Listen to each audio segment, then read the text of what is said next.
২০২৪ সালের ৫ আগস্ট বাংলাদেশের সাবেক প্রধানমন্ত্রী শেখ হাসিনার সরকারকে ক্ষমতাচ্যুত করার আগেই ভারত তার বিরুদ্ধে তৈরি হওয়া জনমতের বিষয়টি জানত। তবে হস্তক্ষেপ করা সম্ভব ছিল না বলে জানিয়েছেন ভারতের পররাষ্ট্রমন্ত্রী এস জয়শঙ্কর। দেশটির পররাষ্ট্র বিষয়ক পার্লামেন্টারি পরামর্শ কমিটিকে এ কথা বলেন তিনি।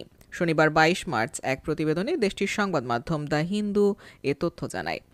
প্রতিবেদনে বলা হয়, পররাষ্ট্র বিষয়ক পরামর্শ কমিটির সদস্যরা জয়শঙ্করের সঙ্গে ভারতের পররাষ্ট্রনীতি নিয়ে সরাসরি আলোচনা করেন, যেখানে বাংলাদেশ, মিয়ানমার, মালদ্বীপ, শ্রীলঙ্কা ও পাকিস্তানের পরিস্থিতি আলোচনার প্রধান বিষয় হয়ে ওঠে।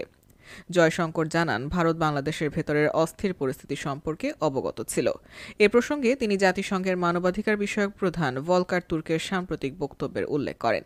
জাতিসংঘ তখন বাংলাদেশ সেনাবাহিনীকে সতর্ক করেছিল যে যদি তারা নিরস্ত্র বিক্ষোভকারীদের ওপর হামলা চালায় তাহলে তাদের শান্তিরক্ষা মিশন থেকে নিষিদ্ধ করা হতে পারে।